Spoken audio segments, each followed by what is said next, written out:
व्यास व्यासपीठावर बसलेले महाविकास आघाडीचे सर्व नेते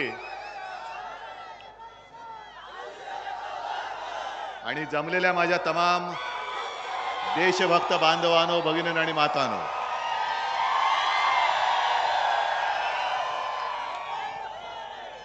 मगाशी मशाल प्रज्वलित केली, पण खऱ्या मशाली माझ्या समोर बसलेल्या आहेत. आज 1 मे आहे आपल्या महाराष्ट्राचा महाराष्ट्र दिन. आणि हा महाराष्ट्र दिन नुसता काहीतरी एक दिवस सापडत नव्हता म्हणून नाही केलेला, तर संयुक्त महाराष्ट्रासाठी जो संपूर्ण महाराष्ट्राने लढा दिला, रक्त सांडलं, हुतात्मे दिले, त्या संघर्षाची यशोगाथा सांगणारा आजचा हा दिवस आहे. म्हणून सर्वप्रथम मी त्या सर्व हुतात्म्यांना अभिवादन करतोय. काल मध्यरात्री जाऊन हुतात्म्यांना मी वंदन केलं आणि त्यांच्या चरणी मी शपथ घेतले. ही शपथ तुम्ही घेणार आहात की नाही हा तुमचा प्रश्न आहे. याचं कारण असं की त्यावेळेला सुद्धा जे हुतात्मे झाले, 105 हा आकडा कागदोपत्री आहे, पण त्यावेळेला ज्या एक परदेशी पत्रकार आल्या होत्या, ताया झिंकीन, त्या महिलेनी स्वतः लिहून ठेवलेलं आहे की त्या जेव्हा रुग्णालयात गेल्या होत्या बघायला, तेव्हा त्यांच्यासमोर जवळपास 200-250 मृतदेह पडलेले होते.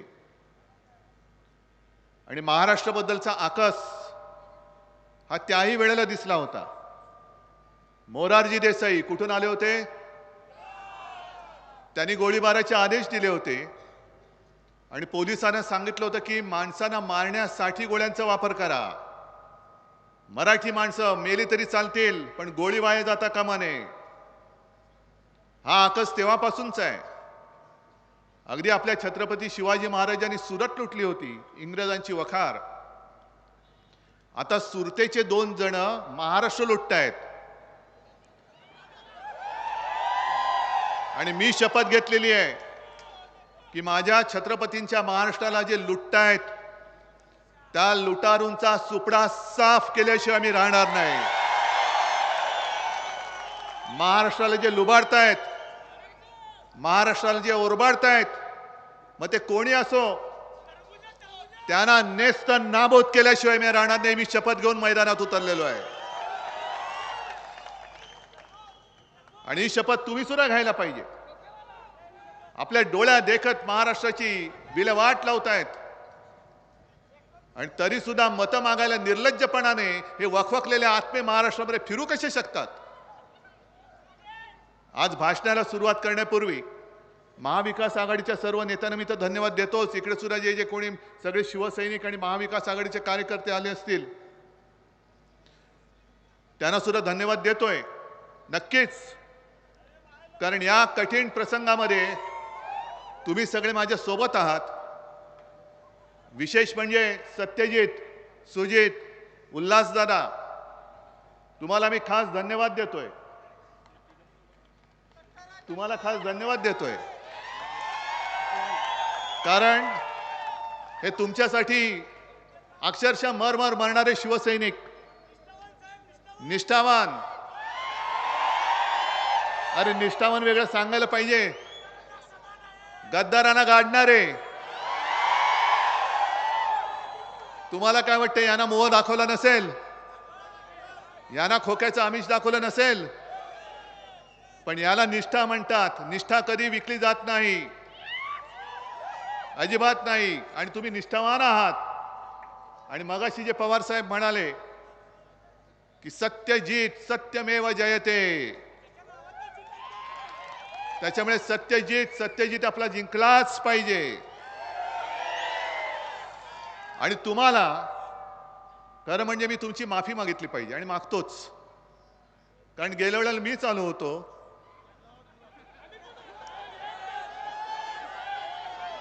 आणि उभा केला होता. मला वाटलं आता नावाप्रमाणे असेल, पण एवढं धैर्य हरणारा माणूस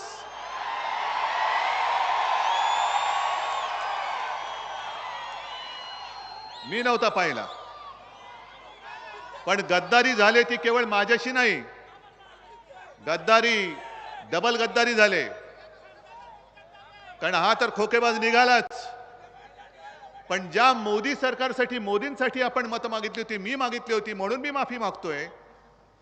कारण त्या मोदी सरकारने महाराष्ट्राशी द्रोह केलेला आहे, गद्दारी केलेली आहे. आणि हे तिघही जण इकडे बसलेत माझ्यासोबत. विधानसभेमध्ये त्यांचा पराभव केला गेला.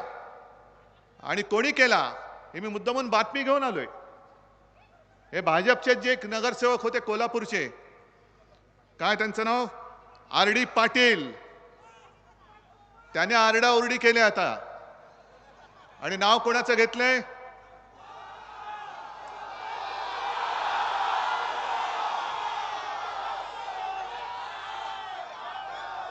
आहे ना लक्षात? म्हणजे हे नुसते खोकेबाज नाही आहेत, हे भाजपवाले एवढे नालायक आहेत. अरे जेव्हा तुमच्यासाठी आम्ही मतं मागत होतो, मी अनेकदा बोललोय आणि ते खरं आहे की संपूर्ण देशात शिवसेना आणि भारतीय जनता पक्ष कोणी त्यांना जवळ घ्यायला तयार नव्हते. पण शिवसेनेने तुम्हाला खांद्यावरती बसून महाराष्ट्र दाखवला, नाहीतर तुम्हाला खांदा द्यायला आज माणूस महाराष्ट्रात दिसला नसता. पण तुमची निवडणूक असल्यानंतर तुम्ही माझ्या शिवसैनिकांचा वापर करून घेतलात. आणि माझी निवडणूक असल्यानंतर, शिवसैनिकांची निवडणूक असल्यानंतर हे पाडापाडीचे धंदे केले. याचा मी सूड घ्यायला आलेलो आहे. मी सूड घेणार, तुम्ही सुद्धा सूड घेतला पाहिजे. तुम्ही तुमचं सगळं सोनं करून घेतलं असं तुम्हाला वाटलं असेल, पण संपूर्ण महाराष्ट्र तुमच्याकडे बघतोय. आणि जसा तो धृतराष्ट्र होता की कौरव काय करतात त्यांना कळत नव्हतं, तसा हा धृतराष्ट्र नाही, हा छत्रपती शिवाजी महाराजांचा महाराष्ट्र आहे. आणि तो कौरवांच्या बाजूला राहणार नाही, तो सत्याच्या बाजूलाच राहणार आहे. आज सगळीकडे जे मोदी फिरतायत, नकली सेना, नकली सेना, ही बघा ना काय ती सेना, कुठे कुठे जाल तिकडे सेनाच सेना दिसते. पण हे ते जे बोलतायत, हेच तर त्यांचं उद्दिष्ट आहे, हेच तर त्यांचं उद्दिष्ट आहे. तुम्ही मला सांगा की सर्वोच्च न्यायालयाने इथल्या या लवादाचं कानफट फोडलेलं आहे. अगदी मला गादीवरून खाली खेचलं, स्वतः बसले उडी मारून. त्यांची सगळी पोरं टोरं चालतात, कोण मंत्री होतंय, कोण आमदार होतंय. पण शिवसेना प्रमुखांचा पुत्र बसला, तू नाही बसायचं, तू खाली वास, म्हणून ज्या घराण्याने सगळं काही यांना दिलं त्याला तुम्ही खाली खेचलात. गद्दारी तर केलीच. पण सर्वोच्च न्यायालयाने जे सांगितलं की हे गद्दार आहेतच, पण या गद्दारांचे बाप जे दोघ जण दिल्लीत बसलेत ते सुद्धा महाराष्ट्राचे गद्दार आहेत. कारण सर्वोच्च न्यायालयाने जे निरीक्षण नोंदवलेलं आहे त्यांनी सांगितलं की इथल्या राज्यपालांनी चुकीचं काम केलेलं आहे. मी राज्यपाल त्यांना कधी मानलंच नाही, मी त्यांना कोश्यारी म्हणूनच म्हणतो, कारण राज्यपालांचा मी अपमान करू इच्छित नाही, ते घटनात्मक पद आहे. पण घटनात्मक पद म्हटल्यानंतर त्या पदाचा अपमान होऊ न देणं हे त्या खुर्चीवरती बसलेल्या माणसाने सुद्धा बघायला पाहिजे होतं. पण जसा दिल्लीवरनं त्यांच्या मालकाने यांना फोन करून सांगितलं त्याप्रमाणे तो कोश्यारी वागले. ते आपलं सरकार बरखास्त करण्यासाठी त्यांनी विधानसभेचं अधिवेशन बोलवलं. मग कोर्टामध्ये आपण गेलो, मग लवाद नेमला गेला. लवाद यांचा कोण, चमचाच, तो नार्वेकर. आणि कोर्टाने सांगितलं की विधानसभेच्या लोकप्रतिनिधींच्या संख्येवरनं पक्ष कोणाचा ठरवता येत नाही. हा बघा माझा पक्ष माझ्या समोर बसलेला आहे. अजूनही सर्वोच्च न्यायालयाने निकाल दिलेला नाही. निवडणूक आयोग ह्यांचा घरगडी, लवाद ह्यांचा घरगडी. त्यांनी जे सांगितलं त्याच्याप्रमाणे त्यांनी निकाल देऊन टाकला. पण जेव्हा आता काही काळ असलेले पंतप्रधान मोदी म्हणतात की नकली सेना आहे, म्हणजे सर्वोच्च न्यायालयावरती मोदी दडपण आणतात, दबाव आणतात, असा माझा जाहीर आरोप आहे. म्हणजे सर्वोच्च न्यायालयाने काय निकाल द्यायला पाहिजे हे मोदी सांगणार असतील तर हुकुमशाही म्हणतात ती यालाच म्हणतात. आणि सर्वोच्च न्यायालयाने मी जाहीर विनंती करतोय की तुम्ही अजून निकाल दिलेला नाहीत, तुम्ही वेळोवेळी हे कसं चुकलेलं आहे हे सांगितलेलं आहे. असं असून सुद्धा जेव्हा पंतप्रधान पदावरती बसलेला दुर्दैवाने एक माणूस माझ्या पक्षाला नकली सेना म्हणतो, म्हणजे हा तुमच्यावरती दडपण आणतोय, दबाव आणतोय, तुम्ही या महाशना वेळेत आवरा. हे दबाव आणण्याचं राजकारण आहे. मधल्या काळामध्ये न्याय व्यवस्था हातात घेत होते किरण रिजिजू होते तेव्हा, आणि मला अभिमान आहे की बाकी कोणी किती विकले गेले असतील तरी सर्वोच्च न्यायालय अजून विकलं गेलेलं नाही, ते यांचा गुलाम झालेला नाही, याच्याबद्दल मला अभिमान आहे. न्यायमूर्तींवरती तुम्ही दडपण आणायला लागलात. तुम्ही तुमच्या मर्जीप्रमाणे पक्ष कोणाचा हे ठरवायला लागलात. अहो, जेव्हा शिवसेनेची स्थापना झाली 1966 साली, तुम्हाला काय माहिती आहे मोदीजी, आज 1 मे आहे. त्या संयुक्त महाराष्ट्राच्या चळवळीमध्ये माझे आजोबा हे अग्रणी होते. प्रबोधनकार ठाकरे, संपूर्ण आमचं घराणं, आमच्या पिढ्या या महाराष्ट्राशी समरस झालेल्या आहेत. आणि ही जनता इकडे जमते. आज तुम्ही माझा पक्ष काढलात, माझं चिन्ह काढून टाकलं, तरी सुद्धा मी जातोय तिथे महाराष्ट्रात कानाकोपऱ्यामध्ये माझ्यावरती प्रेम करणारी लाखो करोडो लोक अजून आहेत, आजही आहेत. हे माझं कर्तृत्व नाहीये, ही माझ्या वाडवडिलांची पुण्याई आहे. त्यांनी माझ्यावरती जे संस्कार केले आणि त्यांनी जे तुमच्यासाठी सगळं काम केलंय, म्हणून आज उद्धव ठाकरे याला किंमत नाहीये. उद्धव बाळासाहेब ठाकरे यांना किंमत आहे. आणि ती जी संपूर्ण जी काय वाटचाल मी सांगितलं ना, मोरारजी देसाई तुमच्याच गुजरात मधला, त्यांनी मराठी माणसांवरती अमानुष गोळीबार केला होता आणि पोलिसांना आदेश दिले होते, गोळ्या माणसांना ठार मारण्यासाठी वापरा. म्हणजे ह्या सगळ्या गोष्टी मी माझ्या आजोबांकडून ऐकलेल्या आहेत, त्या पुस्तकामध्ये पण आहेत. एवढे अत्याचार तेव्हा करत होतं हे मोरारजी देसाईचं सरकार. मुंबईमध्ये लालबाग परळचा तो कामगार वस्तीचा पूर्ण परिसर अख्खा महाराष्ट्रच पेटला होता.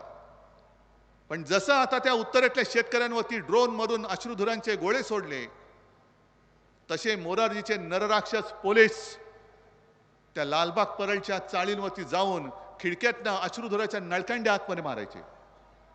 मग चाळीतल्या खोल्या ते किती 10 बाय 10, त्याच्यामध्ये अनेक महिला, काही महिलांची तानी बाळ, कोणाचं 1.25 महिन्याचं, कोणाचं वर्षाचं, ते गुदमरायला लागले. आणि गुदमरायला लागल्यानंतर महिला रणरागिणीसारख्या पोलिसांसमोर बाहेर आल्या आणि सांगितलं, असे नामर्दासारख्या काय गोळ्या घालता, आम्ही समोर आलोय, मारा गोळी आमच्यावर, आम्ही मरू पण मुंबई घेतल्याशिवाय आम्ही राहणार नाही. अशा एका त्वेषाने आणि चिडीत नाही मुंबई घेतली आपण. आणि ती मुंबई हे 2 ढोकळेबाज तिचं महत्व मारायला निघाले. महाराष्ट्रामध्ये येणारे सगळे उद्योग धंदे कुठे गेले सगळे? वेदांता फॉक्सकॉन गुजरातमध्ये, बल्क ड्रग पार्क गुजरातमध्ये, मेडिकल डिव्हाइस पार्क गुजरातमध्ये, टाटा एअरबस गुजरातमध्ये, सगळे गद्दार गुजरातमध्ये. बरं, आणखीन एक उद्योग येतोय टेस्लाचा, टेस्ला. पण त्या माणसाला, तो हुशार माणूस एलॉन मस्क, कारण त्याला माहिती आहे की आत्ता जर तो आला असता तर त्याला पण गुजरातमध्ये नेला असता. कारण मुंबईचा हिरे व्यापार हा गुजरातला घेऊन गेले, मुंबईमध्ये होणारं वित्तीय केंद्र ते गुजरातला घेऊन गेले. आणि जिकडे आपण ते वित्तीय केंद्र करणार होतो तिकडे बुलेट ट्रेन आपल्या माथी मारली. पण तो मस्क बाबा खरंच हुशार आहे, कारण त्याला गुजरातला जायचं नाहीये. आणि त्याला कळलं की आता देशामध्ये सरकार बदलतंय, यांचं या दळभद्रांचं सरकार परत महाराष्ट्रात काय देशात येत नाहीये, इंडिया आघाडीचं सरकार येत आहे. आणि म्हणून त्यांनी भेट जो घेणार होते इकडे येऊन, ती भेट त्यांनी पुढे ढकलली, चीनमध्ये जाऊन बसलेत.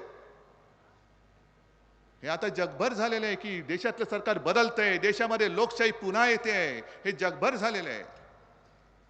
आणि मोदीजींना मी सांगतोय की मोदीजी, तुमच्या जर का आता फालतू गप्पा झाल्या असतील ना, फालतू गप्पा कोणत्या? कारण हे मोदी सरकार नाहीये, हे गजनी सरकार आहे. हे गजनी सरकार आहे. कारण त्यांना काल काय बोललं ते आज आठवत नाही. 14 साली काय बोलले होते ते 19ला आठवत नाही, 19ला काय बोलले ते 24ला आठवत नाही. उद्या तर लोक तुम्हाला विसरून जातील, तुम्हालाच लोक विसरतील. जा काळाच्या पडद्याआड, विस्मृतीच्या पडद्याआड. कारण महत्वाचे जे विषय होते, फालतू जे आता IPL चालू आहे, मग आपण बघत बसतो वाईड बॉल टाकलाय का, नो बॉल टाकलाय का. हे क्रिकेटमध्ये होतं, पण मोदींचं आता राजकारणात होतंय. वाईड बॉल काय टाकतायत, नो बॉल काय टाकतायत, हिट विकेट काय होते. अगदी फुटबॉलच्या मॅच मध्ये जसं होतं ना सेल्फ गोल, तसं मोदी सेल्फ गोल मारतायत. कारण आधी ते म्हणाले काय की 400 पार, 400 पार म्हणाल्यानंतर तुम्ही काय बोललात, तडीपार. मग घराणेशाही काढली. मी उभा राहिलो त्यांच्यासमोर, होय मी घराणेशाहीचा वारस आहे, मी माझ्या 7 पिढ्या दाखवतो, मोदीजी तुम्ही तुमच्या 7 पिढ्या दाखवा. आणि मग घराणेशाहीमध्ये तुमच्या मित्राचा अमित शहाचा जय शाह कसा त्या क्रिकेट कंट्रोल बोर्डाचा अध्यक्ष होतो ते आम्हाला सांगा. पण पण आता त्यांनी काय काढलं, भटकती आत्मा. आणखीन काय, मग कोणी काय खायचं, कोण मांस खातं, कोण मटण खातं. अहो मोदीजी, गायीवरती बोलताना जरा महागाईवरती बोला, महागाईवरती बोला. जशी चाय पे चर्चा केलीत तशी मुद्द्यांवरती चर्चा करा, होऊन जाऊ द्या. जर लोकांनी तुम्हाला स्वीकारलं, आम्ही घरी बसू, आम्ही घरी बसू, तयार आहे मी. पण खरे जे मुद्दे जे माझ्या माता भगिनींना भेडसावत आहेत, महागाईचे, तुम्ही शेतकऱ्याचं उत्पन्न दुप्पट करणार होतात, ते दुप्पट झालंच नाही. पण शेतासाठी जी काय अवजारं लागतात, बी बियाणं लागतं, खतं लागतं, ह्याच्यावरती GST अशी लावलेली आहे की त्याच्यामध्ये शेतकऱ्याचा दम निघतो. म्हणून मी शिवसेनेच्या वचनामयात म्हटलं की शेतकऱ्यासाठी जी लागणारी अवजारं आहेत, बी बियाणं असेल, खतं असतील, कीटकनाशकं असतील, औषधं असतील, त्या सगळ्यांवरचा GST आम्ही माफ केल्याशिवाय राहणार नाही. आम्ही महाराष्ट्राचं लुटलं जाणारं वैभव हे तर थांबवूच, पण लुटलेलं वैभव आम्ही परत महाराष्ट्रात आणल्याशिवाय राहणार नाही. GSTचा त्रास हा शेतकऱ्यांना होतोय, सर्वसामान्यांना होतोय, व्यापाऱ्यांना होतोय. व्यापाऱ्यांना सुद्धा मी सांगतोय, तुम्ही असाल गुजराती असाल, आमचं काही त्याच्यावरती ना नाहीये. जे मी काय बोलतोय मोदीजी सगळं गुजरातला नेलं, हे सत्य आहे का खोटं आहे तुम्ही सांगा. पण याचा अर्थ असा नाहीये की मला गुजरात बद्दल काहीतरी द्वेष आहे, गुजरात माझा शत्रू नाही. गुजरात सुद्धा माझा आहे, गुजरात सुद्धा आमचा आहे. महाराष्ट्रामध्ये जे वर्षानुवर्ष गुजराती माता भगिनी बांधव राहत आहेत ते सुद्धा आमचेच आहेत. आणि इंडिया आघाडीचं सरकार आल्यानंतर जे गुजरातच्या हक्काचं असेल ते आम्ही जरूर देऊ, पण माझ्या महाराष्ट्राच्या तोंडातला घास काढून तुम्ही जो देताय तो आम्ही थांबवू. एक तर तुम्ही काही देत नाही यात. इकडे दर वेळेला आलो की वस्त्रोद्योगाचं काहीतरी एक अडचण असतेच, काहीतरी म्हणजे तीच कोणी सोडवायची. केंद्र सरकार म्हणून ते काही बसतं तिकडे, आल्यानंतर सांगतात की आम्ही असं करू, आम्ही तसं करू.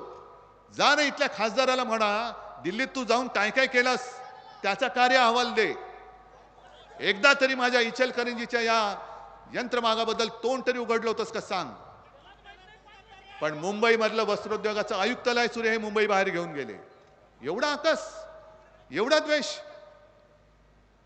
शेतकऱ्याचं तुम्ही काय स्वतःला समजता कोण.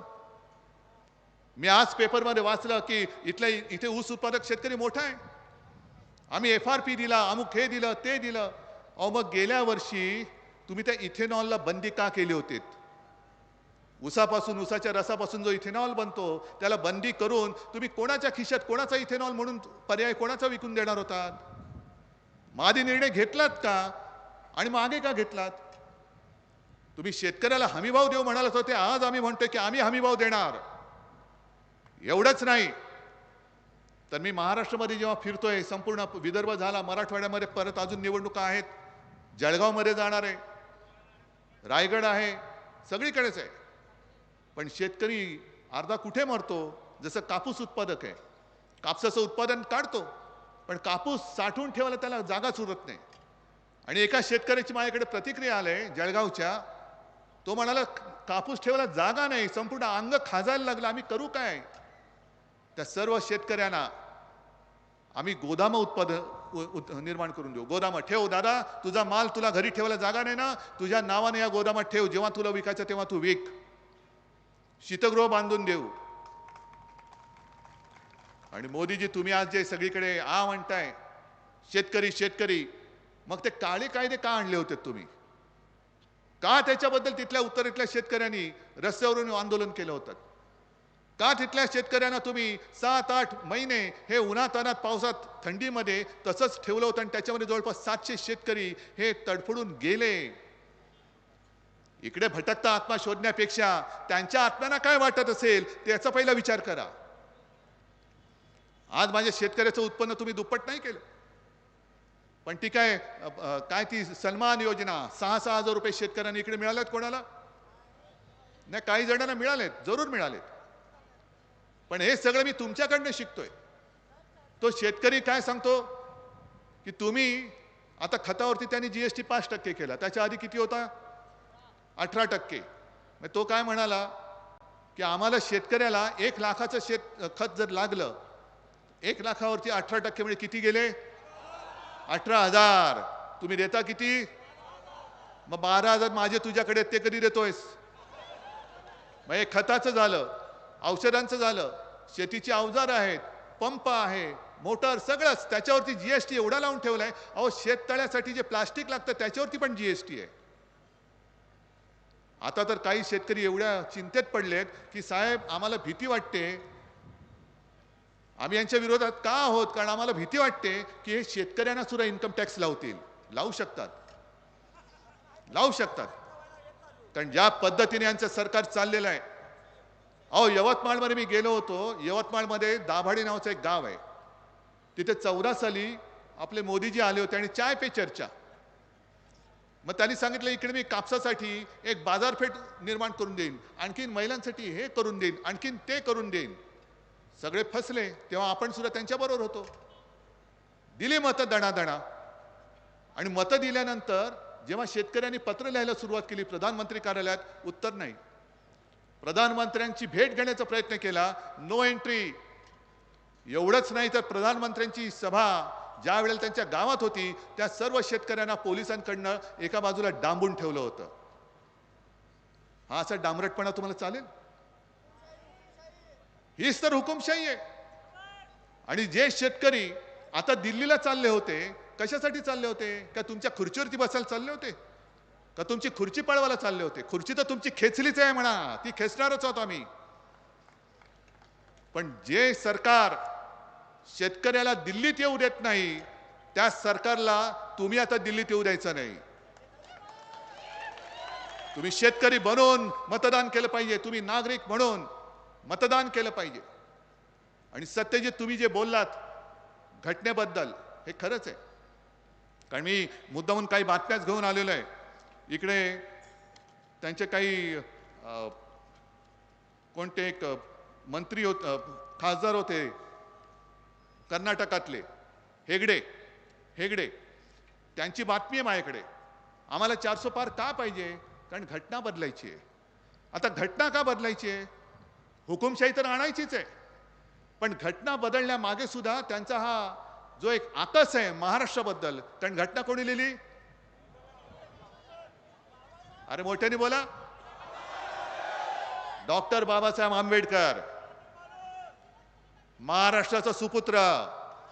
आणि तो सुद्धा एका दलित कुटुंबात जन्मलेला माणूस हा माझ्यापेक्षा जास्त बुद्धिमान होऊ शकतो. हे कसं काय? दलित कुटुंबात जन्मलेला माणूस हा माझ्या देशाची घटना लिहू शकतो. हे कसं काय? मग त्याची घटना मी मानणं, मी तर उच्चवर्णी. हा जो आकस आहे हा आकस लक्षात घ्या. एक तर महाराष्ट्राबद्दल आकस, बाबासाहेबांबद्दल आकस, आणि सर्वसामान्य कुटुंबात जन्मलेला एक माणूस एवढा बुद्धिमान असू शकतो. अरे म्हणून तर त्याला आम्ही महामानव आणि म्हणून दैवत म्हणतो.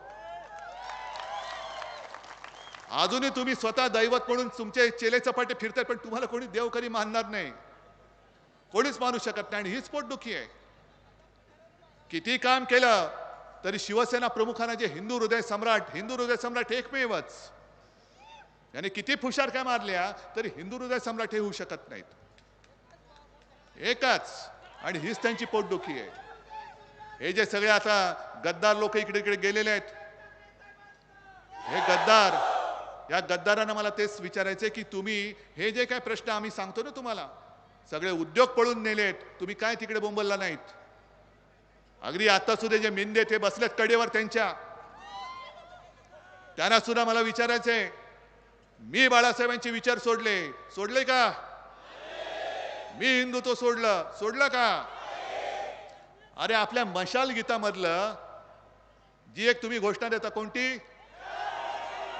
जोरात पुढची बोला ना, जय भवानी जय शिवाजी. हा जय भवानी जय शिवाजी आमचा आत्मा आहे आणि हा भटकता आत्मा नाहीये, महाराष्ट्राच्या मातीत जन्माला आलेला आत्मा आहे. त्याच्यामुळे मोदीजी, तुम्ही भटकते आत्मा तुमच्या गुजरातमध्ये शोधा, महाराष्ट्रामध्ये या आमच्या आत्म्याला हात लावू नका. कोणताही मराठी माणूस, अरे आम्ही सुद्धा जय श्रीराम बोलतो नक्कीच, जे तुम्ही नाही केलं ते शिवसेना प्रमुखांनी तेव्हा करून दाखवलं होतं.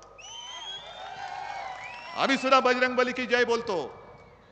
पण मोदीजी, तुम्ही तुमचं सगळं दाखवण्यासाठी म्हणजे किती प्रेम आहे याच्यासाठी समुद्राच्या बुडाशी जाऊन बसलात. हा, पण माझ्या तुळजामातेच्या दर्शनाला मंदिरात नाही जाऊ शकलात अजून. काल धाराशिवला होते, मी सांगितलं होतं मोदीजी एक तर माझ्या भवानी मातेच्या दर्शनाला जा, आणि नसेल तर तुमच्या भाषण लिहून देणाऱ्याला सांगा की माझ्या भवानी मातेबद्दल काहीतरी 2 शब्द तू लिहून दे. एक तर लिहिलात बोललात तर तुमच्या घरगडी असलेल्या निवडणूक आयोगाला सांगा की शिवसेनेच्या मशाल गीतातला तो जो शब्द जो शिवसेना काढणार नाही त्याच्याबद्दलचा आक्षेप मागे घे. आणि जर भवानी मातेबद्दल तुम्ही काही बोलला नाहीत तर आम्ही असं समजू की तुम्हाला आमच्या भवानी मातेबद्दल मनात आकस आहे. आणि मला वाटलं तेच झालं.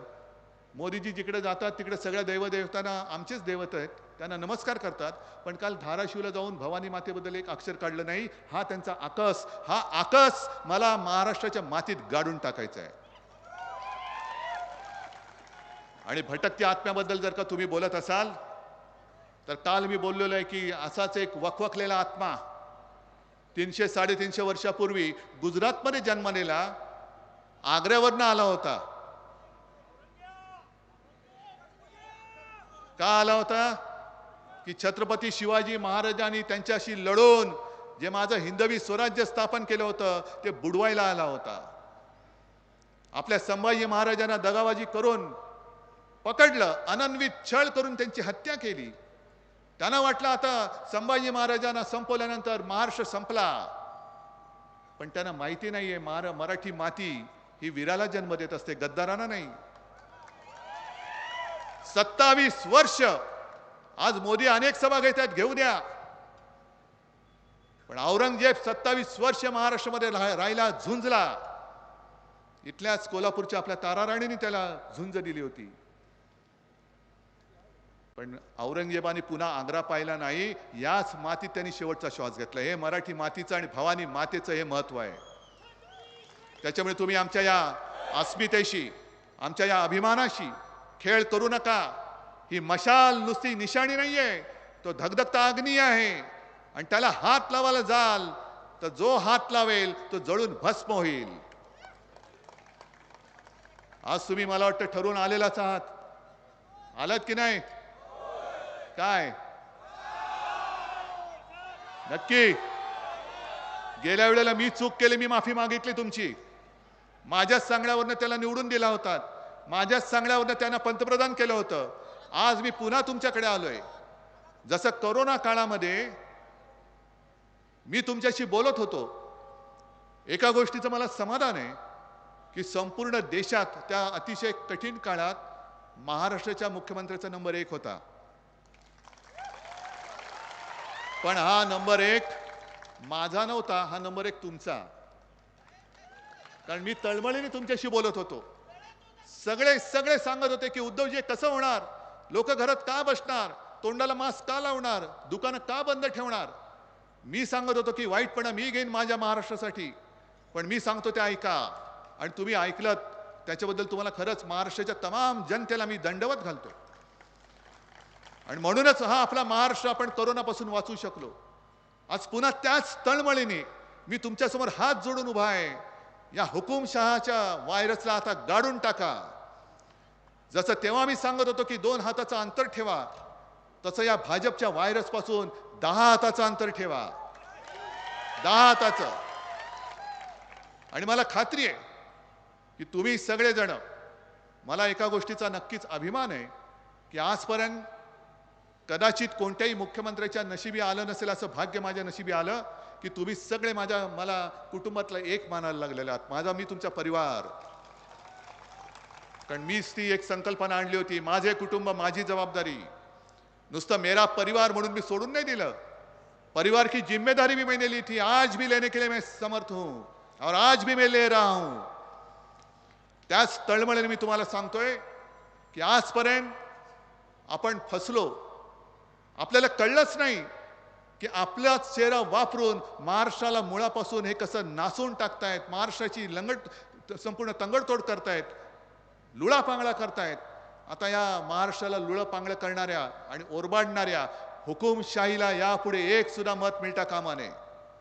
अगदी माझ्या इथे आले असतील किंवा चॅनलवरनं भाजपचे काही लोक असतील, RSSचे सुद्धा लोक असतील, त्यांना सुद्धा सांगतोय, अहो तुम्ही कशाला आमंत्रण देताय ते बघा.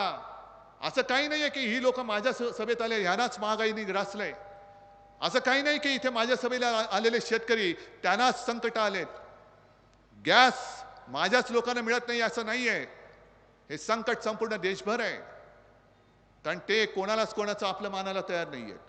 आणि म्हणून या देशासाठी, या देशाच्या उज्ज्वल भवितव्यासाठी, म्हणजे तुमच्या पुढच्या पिढ्यांच्या उज्ज्वल भवितव्यासाठी आता जी हातामध्ये मशाल घेतलेली आहे, ही मशाल सोडू नका. आणि आपल्या सत्यजित आबाला समोर जे असतील, आहे सगळ्यांचा मी मान राखतो. शेतकऱ्यांसाठी कोणी लढत असेल, अरे शेतकऱ्यांसाठी मी स्वतः लढतोय, तुम्ही लढण्याची गरज नाही. शेतकऱ्यांना हमीभाव देण्याचं वचन मी देतोय. शेतकऱ्यांना कर्जमुक्त मी केलं होतं आणि पुन्हा सत्ता आली तर परत करून दाखवेन. शेतकऱ्यांची जबाबदारी मी घेतोय. त्याच्यामुळे शेतकऱ्यांच्या मतांची विभागणी होऊ देऊ नका. हुकुमशाही विरोधातल्या मतांची विभागणी होऊ देऊ नका. आणि गद्दाराला तर एक सुद्धा मत देऊ नका. इकडनं फक्त आणि फक्त आपला सत्यजित आवाज प्रचंड बहुमताने त्याला विजयी करा.